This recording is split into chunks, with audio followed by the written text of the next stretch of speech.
Last lecture में हमने पढ़ा था कार्बन एंड इट्स कंपाउंड। तो उसमें पढ़ा था कार्बन यूनिक क्यों है, फिर 4 प्रॉपर्टी देखे थे कार्बन की, वो क्यों यूनिक है करके। फिर उसके बाद हाइड्रोकार्बन पढ़ा था। हाइड्रोकार्बन में पढ़ा था कार्बन और हाइड्रोजन के कंपाउंड्स, अल्केन अल्कीन अल्काइंस वगैरह वगैरह। फिर उसके बाद बहुत सारे फंक्शनल ग्रुप पढ़े, जैसे कि अल्कोहल पढ़ा जिसका जनरल फॉर्मेट है अल्केनॉन, ई की जगह पे ओएल लगाओ। फिर हैलोजन पढ़ा, हैलोजन में फ्लोरीन क्लोरीन ब्रोमीन आयोडीन, ये सब फंक्शनल ग्रुप हमने कवर कर डाले। तो जिनको नहीं आता है वो लास्ट लेक्चर का क्या क्या हुआ वो जाके देख सकते हो। अभी अपन पढ़ने वाले हैं केमिकल प्रॉपर्टी ऑफ कार्बन। क्या पढ़ने वाले हैं, मैं यहाँ पे टॉपिक लिख लेता हूँ, chemical properties of carbon compound.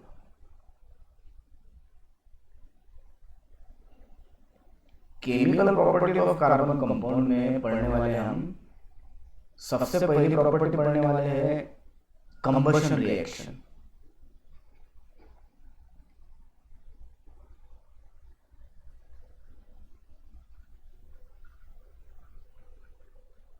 फिर उसके बाद पढ़ने वाले हैं ऑक्सीडेशन रिएक्शन। आज के टॉपिक से जो हम कवर करने वाले हैं। फिर हम पढ़ने वाले हैं addition reaction.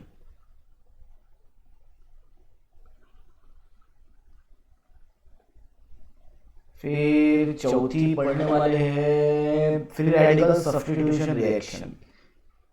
Substitution reaction, tension मत लो, ये चारों के चारों टाइप्स तुम लेक्चर खत्म होने तक तुम्हारे सब कुछ याद हो जाएंगे। तो chemical property of carbon compound में पहली जो रिएक्शन है वो है कंबशन रिएक्शन। तो आओ कंबशन रिएक्शन को थोड़ा डिटेल में पढ़े। कौन सी रिएक्शन, कंबशन रिएक्शन। अब तुमको नाम से ही पता चल रहा होगा कि इसमें क्या हो रहा है, कंबशन। कंबशन मतलब क्या, जलना।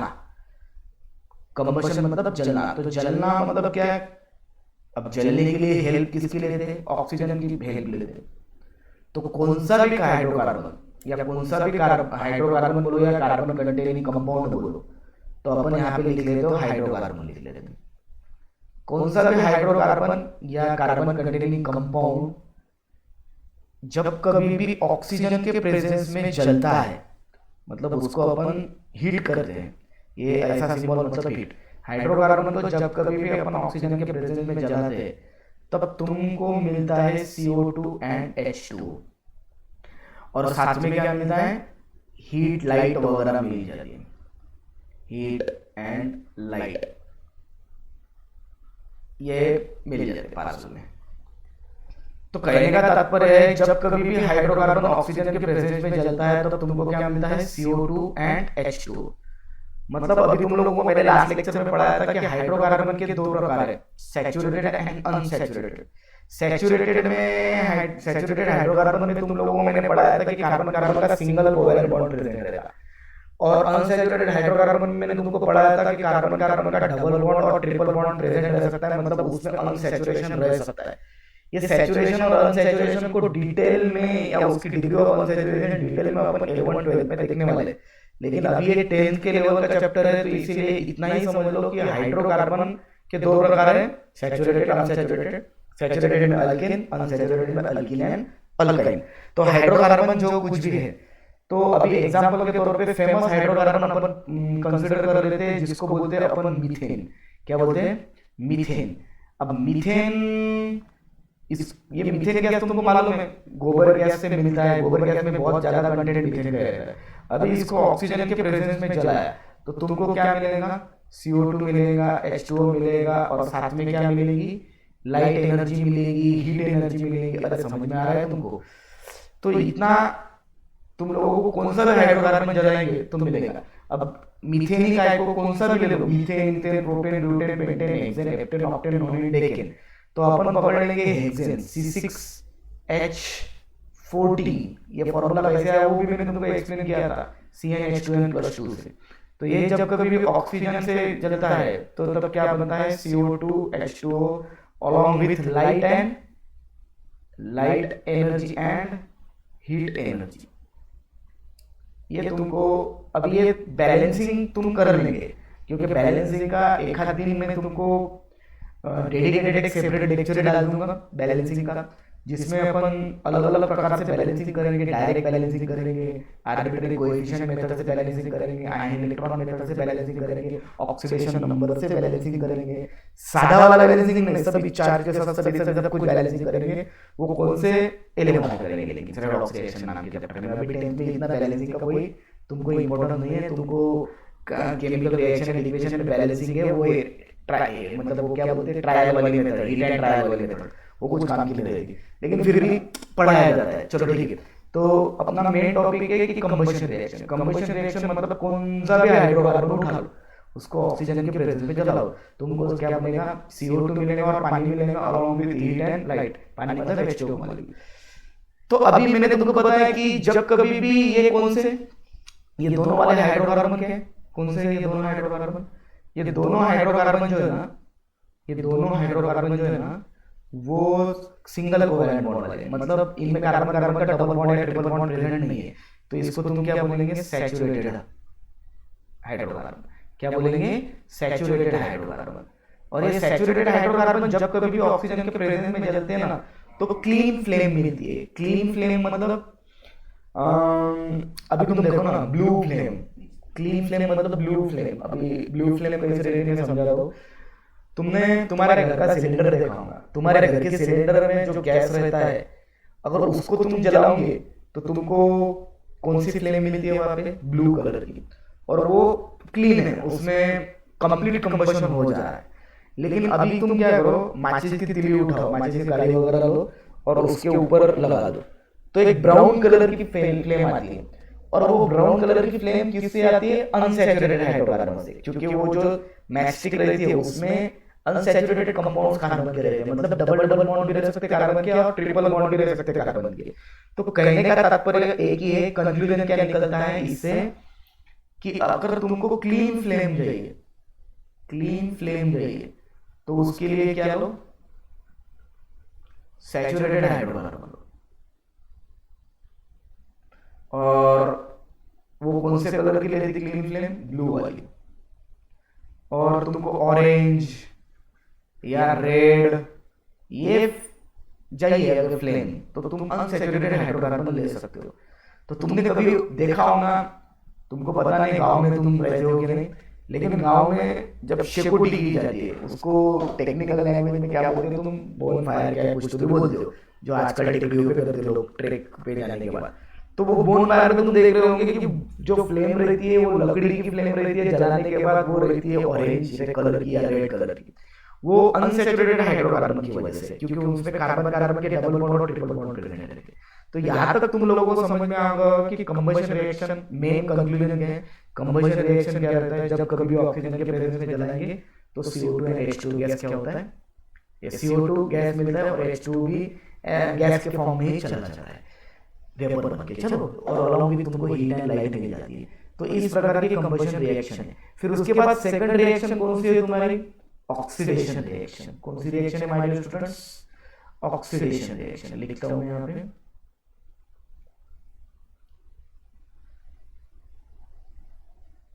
Oxidation reaction. अभी तुम बोलेंगे सर ऑक्सीडेशन क्या रहेगा, तो 11th स्टैंडर्ड में तुमको या अभी 10th में ही लोअर स्टैंडर्ड में तुमको केमिकल रिएक्शन एंड इक्वेशन में 4 प्रकार के 5 प्रकार के रिएक्शन है, combination, decomposition, displacement, double displacement, oxidation, reduction, redox वगैरह वगैरह वगैरह, इतने टाइप के रिएक्शन है। तो ऑक्सीडेशन रिएक्शन में तुमको एक सिंपल तरीके से मैं अभी के लिए बता देता हूँ, गेन ऑफ ऑक्सीजन। क्योंकि अभी अपन जो कार्बन कंपाउंड्स पढ़ रहे हैं उसमें कार्बन कंपाउंड में ऑक्सीजन अपन गेन करवाएंगे, मतलब ऑक्सीडाइजिंग एजेंट लेंगे सामने और अपन ऑक्सीजन जो कार्बन कंपाउंड में वो ऐड कर देंगे, मतलब वो कार्बन कंपाउंड का क्या हो जाएगा, ऑक्सीडेशन होगा, मतलब वो कार्बन कंपाउंड ऑक्सीजन क्या करेगा, गेन करेगा। तो अपन क्या बोलेंगे, oxidation means gain of oxygen. अब ये ऑक्सीडेशन के भी अलग अलग प्रकार रहते हैं, gain of oxygen, loss of hydrogen, loss of electron वगैरह वगैरह, वो लेकिन अपन बाद में पढ़ लेंगे डिटेल में। तो अभी के लिए समझ लो कि ऑक्सीडेशन मतलब क्या है, गेन ऑफ ऑक्सीजन। अभी अपन कौन सा अल्कोहल, मैंने तुमको बताया था अल्कोहल बड़े काम की चीज, अल्कोहल बहुत इंपॉर्टेंट कंपाउंड है। सिर्फ उसका यूज पीने के लिए ही नहीं होता लिकर में वगैरह, उसके बहुत सारे यूजेस है, इंपॉर्टेंट कंपाउंड है। 12th में एक सेपरेट चैप्टर है अल्कोहल फिनॉल ईथर, लेकिन 10th में अपन को सिर्फ ऑक्सीडेशन रिएक्शन पढ़ाई है इथेनॉल की, C2H5OH, इसको बोलते हैं इथेनॉल। तुमको मालूम है कितने कार्बन है? 2 कार्बन। 2 कार्बन क्या रहता है? इथेन, ETHANE, ई की जगह पे क्या आता है? OL, तो इथेनॉल। अब इसको स्ट्रॉन्ग ऑक्सीडाइजिंग एजेंट, अब स्ट्रॉन्ग ऑक्सीडाइजिंग एजेंट अलग अलग रहते हैं कि पोटेशियम परमैंगनेट रहता है, पोटेशियम डाइक्रोमेट रहता है, कॉन्सेंट्रेटेड HNO3 रहता है, बहुत सारे ऑक्सीडाइजिंग एजेंट रहते हैं। लेकिन तुम्हारे सिलेबस में 2 ऑक्सीडाइजिंग एजेंट है, K2Cr2O7 इन एसिडिक मीडियम और KMnO4। वैसे तो ये तीनों मीडियम में ऑक्सीडाइजिंग एजेंट जैसा बिहेव करता है, लेकिन अपन इसके लिए अभी ये अल्कलाइन मीडियम वगैरह पकड़ लेंगे। अल्कलाइन मीडियम मतलब क्या रहता है कि बेस के साथ KMnO4। अभी पोटेशियम ऊपर वाले को क्या बोलते हैं? पोटेशियम डाइक्रोमेट, और नीचे वाले को क्या बोलते हैं? Potassium permanganate. मतलब KMnO4 को बोलेंगे पोटेशियम परमैंगनेट और K2Cr2O7 को बोलेंगे पोटेशियम डाइक्रोमेट। अब पोटेशियम डाइक्रोमेट एसिडिक मीडियम में, मतलब सल्फ्यूरिक एसिड या कौन सा भी एसिड ले लो, पोटेशियम डाइक्रोमेट सल्फ्यूरिक एसिड के प्रेजेंस में नेसेंट ऑक्सीजन बनाता है। क्या बनाता है? Nascent oxygen. इसको क्या बोलते हैं? Nascent oxygen. क्या बोलते हैं इसको? Nascent oxygen. ये नेसेंट ऑक्सीजन मतलब क्या रहता है? Newly form oxygen. वो कैसे रहता है? बहुत रिएक्टिव रहता है, उसको कोई मिला तो ठीक, नहीं तो खुद के साथ ही बॉन्ड बना के O2 बना लेता है, नहीं तो उसके प्रेजेंस में जो भी आएगा उसको वो ऑक्सीडाइज कर देगा। अभी नवजात नेसेंट ऑक्सीजन मतलब नवजात ऑक्सीजन, मतलब नवजात शिशु कैसे रहते हैं? हाथ पैर हिलाते रहते, तो वो कैसे रहते? रिएक्टिव रहते, एक्टिव रहते, तो उनकी एनर्जी ज्यादा रहती है। वैसे नेसेंट ऑक्सीजन में उसकी एनर्जी बहुत ज्यादा रहती है, और वो नेसेंट ऑक्सीजन इन दोनों तरीके से बनता है। एक तो पोटेशियम डाइक्रोमेट एसिडिक मीडियम में लो, या पोटेशियम परमैंगनेट अल्कलाइन मीडियम में लो। वो इथेनॉल को क्या कर देंगे? ऑक्सीडाइज कर देंगे, और क्या बनाएंगे? इथेनोइक एसिड, मतलब CH3COOH। इसका स्ट्रक्चर कैसे दिखाई देता है तुमको मैंने बताया था, ये CH3C डबल बॉन्ड OH। तो कहने का तात्पर्य है कि इसमें देखो, ये इथेनॉल में कितने ऑक्सीजन थे? इथेनॉल में सिर्फ एक ऑक्सीजन था, और इधर कितने ऑक्सीजन है? इथेनोइक एसिड में या एसिडिक एसिड में 2 ऑक्सीजन है। मतलब ये इथेनॉल का क्या हुआ? ऑक्सीडेशन हुआ। तो ये इस प्रकार से तुमको पता होना चाहिए। मैं जनरल फॉर्मेट नीचे लिख लेता हूँ कि जब कभी भी अल्कोहल, क्या बोला मैंने? जब कभी भी अल्कोहल, वो कौन सा भी रह सकता, उसको अगर तुम ऑक्सीडाइजिंग एजेंट के साथ रिएक्ट करेंगे,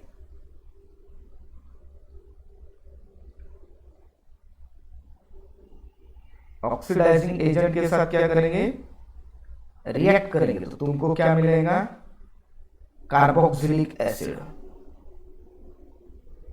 सर ये क्या बोल दिया तुमने? अरे वही है ऑक्सीडाइजिंग एजेंट, मतलब क्या रहेंगे? इन दोनों में से कोई भी एक पकड़ लेना, अल्कोहल कोई भी पकड़ लेना। हमने यहाँ पे इथेनॉल पकड़ा, और ये इथेनोइक एसिड क्या है? Carboxylic acid. ये तुमको समझ में आ रहा है तो प्रीवियस लेक्चर में एक बार क्रॉस चेक करके देख लियो। तो कहने का तात्पर्य है कि अल्कोहल को अगर ऑक्सीडाइजिंग एजेंट के प्रेजेंस में तुम रिएक्ट करोगे तो तुमको क्या मिलेगा?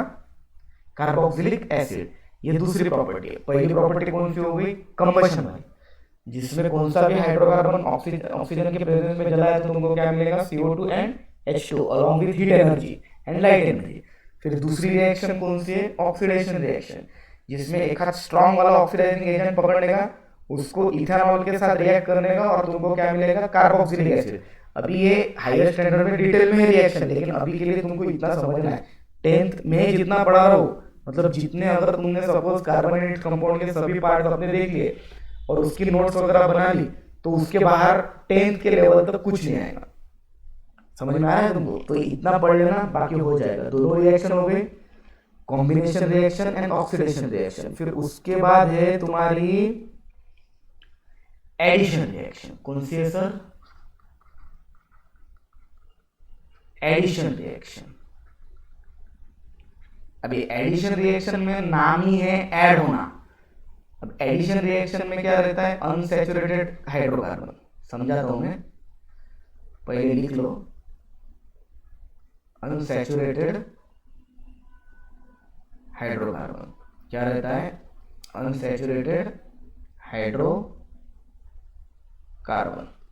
अब वो अनसैचुरेटेड हाइड्रोकार्बन तुमको रिएक्ट करना है, उसमें मतलब हाइड्रोजन तुमको ऐड करना है, एडिशन रिएक्शन है ना, तो हाइड्रोजन ऐड करना है। अभी वो इसके लिए एक स्पेसिफिक कैटेलिस्ट रहता है, निकेल कैटेलिस्ट। कौन सा कैटेलिस्ट रहता है, निकेल कैटेलिस्ट। तो अनसैचुरेटेड से क्या बना लेता है, सैचुरेटेड हाइड्रोकार्बन। मेरे को मालूम है तुमको कुछ समझ में आ रहा है, लेकिन इतना मेरे को जनरलाइज फॉर्म लिखने दो, फिर मैं समझाता हूँ तुमको। सैचुरेटेड हाइड्रोकार्बन, हाँ, तो कहने का तात्पर्य अभी समझ लो। अनसैचुरेटेड हाइड्रोकार्बन मतलब ऐसा कौन सा भी हाइड्रोकार्बन जिसमें क्या है, कार्बन कार्बन का डबल बॉन्ड। तो अपन कार्बन कार्बन के डबल बॉन्ड वाला एक कंपाउंड कौन सा भी उठा लो, propene, ethene, ethene, propene, butene, pentene, hexene, heptene, octene, nonene, decene, कौन सा भी उठा लो, या कौन सा भी, कहने का तात्पर्य डबल बॉन्ड वाला कौन सा भी कंपाउंड उठा लो, ट्रिपल बॉन्ड वाला भी उठा सकते हो, लेकिन तुमको वो रिएक्शन नहीं है अभी के लिए। तो अपन ने डबल बॉन्ड वाला कंपाउंड उठा लिया, अनसैचुरेटेड हाइड्रोकार्बन, जिसका नाम है इथीन। क्या नाम है इसका, इथीन। अब इसमें क्या किया अपन ने, हाइड्रोजन क्या किया, ऐड किया। अभी देखो किसके प्रेजेंस में, निकेल कैटलिस्ट के प्रेजेंस में। अभी निकेल कैटलिस्ट के प्रेजेंस में हाइड्रोजन क्या होता है, इसमें ऐड होता है। अभी देखो ये तुमको हायर स्टैंडर्ड में पता चलेगा, ये डबल बॉन्ड में एक बॉन्ड सिग्मा रहता है और एक पाई बॉन्ड रहता है। बोलो कौन सा बॉन्ड रहता है डबल बॉन्ड में, एक सिग्मा एक पाई, और सिंगल कोवेलेंट बॉन्ड में सिग्मा बॉन्ड, क्योंकि एक ही रहता है। तो डबल बॉन्ड में एक सिग्मा और एक पाई। तो इसमें का पाई बॉन्ड जो रहता है वो वीक रहता है, वो पाई बॉन्ड क्या हो जाएगा, टूट जाएगा, और उसमें वो हाइड्रोजन क्या हो जाएगा, ऐड हो जाएगा। तो एक हाइड्रोजन जो है वो इस कार्बन में ऐड हो जाएगा, और एक हाइड्रोजन किस में ऐड हो जाएगा, ये दूसरे वाले कार्बन में। तो ये बॉन्ड अगर टूट गया तो ऐसा सिंगल बॉन्ड बनेगा। तो दो हाइड्रोजन पहले से ही थे, एक दो, और इधर को भी दो हाइड्रोजन पहले से ही थे, लेकिन एक बॉन्ड टूटने की वजह से इसकी भी वैलेंसी खाली होगी और इसकी भी वैलेंसी। और तुमको पता है कार्बन इज टेट्रावैलेंट, मतलब चार बॉन्ड बनाता है। एक हाइड्रोजन इस कार्बन में ऐड हो जाएगा नया वाला, अपन उसको ब्लैक कलर से डिनोट करेंगे, और ये दूसरे कार्बन में दूसरा हाइड्रोजन ऐड होगा। अभी ये इथीन से क्या बना, इथीन मतलब ईएन, मतलब अनसैचुरेटेड से क्या बना, इथेन। इथेन मतलब क्या बना, सैचुरेटेड। समझ में आ रहा है। तो इस प्रकार से तुमको ये रिएक्शन करनी है, मतलब H2 मॉलिक्यूल तुमको क्या करना है, ऐड करना है unsaturated hydrocarbon in the presence of nickel catalyst, या कौन सा भी पैलेडियम वगैरह कैटलिस्ट तुम यूज करेंगे, या कौन सा यूज करेंगे वो हायर स्टैंडर्ड में तुमको समझ में आ जाएगा। अभी मैं समझाता हूँ कि तीनों रिएक्शन हम लोगों ने पढ़ ली। पहली वाली कौन सी पढ़ ली, कंबशन रिएक्शन, जिसमें ऑक्सीजन के प्रेजेंस में कंबशन होगा और तुमको कार्बन डाइऑक्साइड और वाटर मिलेगा। दूसरी रिएक्शन हमने पढ़ी कौन सी, ऑक्सीडेशन रिएक्शन। कौन सा भी अच्छा वाला ऑक्सीडाइजिंग एजेंट उठा लो, अल्कोहल का वो क्या बनाएगा, कार्बोक्सिलिक एसिड। तीसरी रिएक्शन कौन सी पढ़ी हमने, एडिशन रिएक्शन। इसमें हम ऐड कर रहे हैं किसको, हाइड्रोजन को, किसमें, अनसैचुरेटेड हाइड्रोकार्बन में, और क्या बन रहा है, सैचुरेटेड हाइड्रोकार्बन। तो तुम इस हर एक रिएक्शन को जितना मैं लिख रहा हूं उतना लिखो, बस तुम्हारा काम हो जाएगा। बोर्ड में वैसे भी रिपीट होते रहते हैं क्वेश्चन, ये नीट JEE नहीं है, इजी पेपर आता है, कोई टेंशन वाली बात नहीं रहती। अभी आखिरी वाली रिएक्शन अपन पढ़ लेंगे। आखिरी वाली जो रिएक्शन है, वो आखिरी वाली रिएक्शन रहेगी तुम्हारी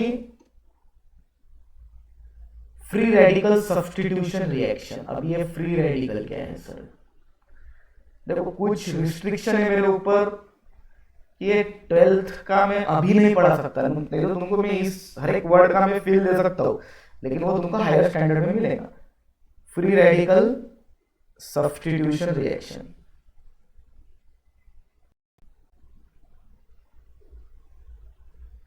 हाँ ये सब्स्टिट्यूशन रिएक्शन में तुमको अभी बता देता। तो ये रिएक्शन में क्या है, कुछ नहीं मतलब है, कुछ तो भी है। फ्री रेडिकल सब्स्टिट्यूशन रिएक्शन मतलब क्या है, मीथेन।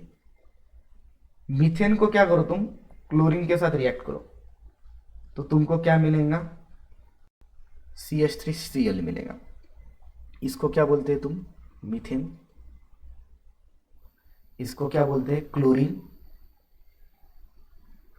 और इसको रिएक्ट करना है तुमको सनलाइट के प्रेजेंस में। किसके प्रेजेंस में, सनलाइट के प्रेजेंस में। क्योंकि जैसे एडिशन रिएक्शन निकेल कैटेलिस्ट के प्रेजेंस में हो रही थी, वैसे ही फ्री रेडिकल सब्स्टिट्यूशन रिएक्शन जो है वो सनलाइट के प्रेजेंस में होंगे। 1 मिनट में एसी ऑन कर लेता है। चलो, तो मीथेन में क्लोरीन ऐड कर लेंगे तुम तो क्या हो जाएगा, हो गई क्या चालू, ठीक है। मीथेन की रिएक्शन जब कभी भी क्लोरीन के साथ होंगी तब क्या होगा, सनलाइट के प्रेजेंस में तुमको मिथिल क्लोराइड मिलेगा। इसको क्या बोलते हैं, क्लोरोमीथेन भी बोल सकते हो तुम। क्लोरो मीथेन जो है वो IUPAC नेम है, और मिथिल क्लोराइड ये इसका जनरल नेम है। तो क्लोरोमीथेन कैसा है वो तुमको प्रीवियस पार्ट पढ़ने पड़ेंगे। वो क्लोरोमीथेन है हेलो अल्केन है, मालूम होगा जिसने लेक्चर किया है वो। तो कहने का तात्पर्य है कि मीथेन जब कभी भी क्लोरीन के साथ सनलाइट के प्रेजेंस में रिएक्ट होगा तो मिथिल क्लोराइड बनेगा। अभी मैं इसको सब्स्टिट्यूशन रिएक्शन क्यों बोलते हैं ये मैं तुमको अभी समझाता हूं। देखो, ये मीथेन को अपन ऐसा लिख सकते क्या, बोलो बड़ा, ये CH4 लिख सकते सर। फिर ये क्लोरीन को तुम ऐसा लिख सकते। अभी ये कार्बन और हाइड्रोजन का बॉन्ड क्या होगा, टूटेगा, और इधर किसके प्रेजेंस में टूटेगा, सनलाइट के प्रेजेंस में, और क्लोरीन का बॉन्ड टूटेगा। ये एक इलेक्ट्रॉन जो क्लोरीन का था और ये एक इलेक्ट्रॉन दूसरे क्लोरीन का, उससे इन्होंने सिंगल कोवैलेंट बॉन्ड बनाया था। इधर भी सेम, एक इलेक्ट्रॉन कार्बन का था, एक इलेक्ट्रॉन किसका था, हाइड्रोजन का था, इससे उन्होंने क्या बनाया, सिंगल कोवैलेंट बॉन्ड बनाया। अभी एक क्लोरीन क्या हो जाएगा, इस H की जगह पे सब्स्टिट्यूट हो जाएगा। मतलब ये क्लोरीन क्या हो रहा है, H की जगह पे क्या हो रहा है, सब्स्टिट्यूट हो रहा है, और ये H इस क्लोरीन की जगह पे आ जाएगा। तो इसको बोलेंगे सब्स्टिट्यूशन रिएक्शन। और बाद में तुमको हायर स्टैंडर्ड में पता चलेगा ये फ्री रेडिकल क्यों बोलते हो। तो अभी क्या हो जाएगा, ये CH ये जो मिथिल ग्रुप है वो हमने वैसे का वैसे रख दिया। अभी उसके जगह पे कौन आएगा, एक H की जगह पे Cl, और ये Cl की जगह पे कौन आएगा, H। तो क्या क्या बना प्रोडक्ट, इधर मैंने H से लिखना भूल ही गया था, चलो ठीक है।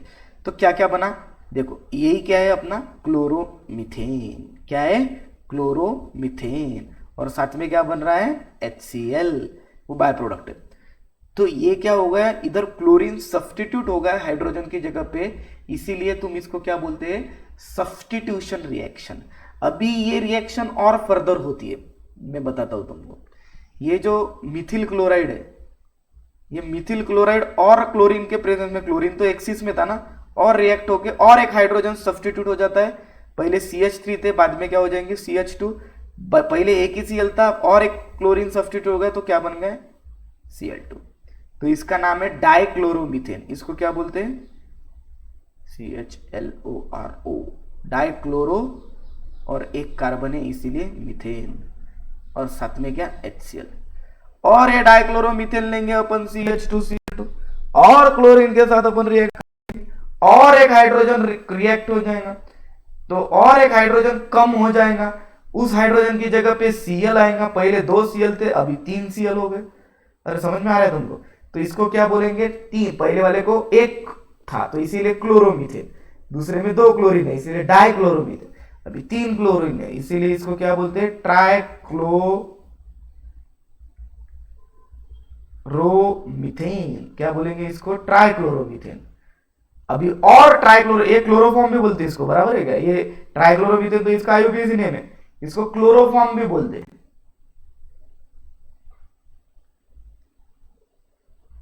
क्लोरोफॉर्म भी बोलते, क्लोरोफॉर्म मतलब क्या होता है सर, तुम लोगों ने मूवीज में देखा होगा, वो गुंडा वगैरह डाकू वगैरह क्या करते, वो क्लोरोफॉर्म लेते हैं, सामने वाले को मुंह पे लगाते हैं, वो बेशुद्ध हो जाता है, उसको क्या बोलते हैं, एनेस्थेटिक एजेंट। वो पुराने ज़माने में as a anaesthetic agent chloroform मतलब ट्राइक्लोरोमीथेन यूज़ किया जाता है। तो ठीक है यार, पढ़ लेंगे बाद में इसको भी, लेकिन तुमको समझ में आ गया था क्लोरोफॉर्म मतलब ट्राइक्लोरोमीथेन।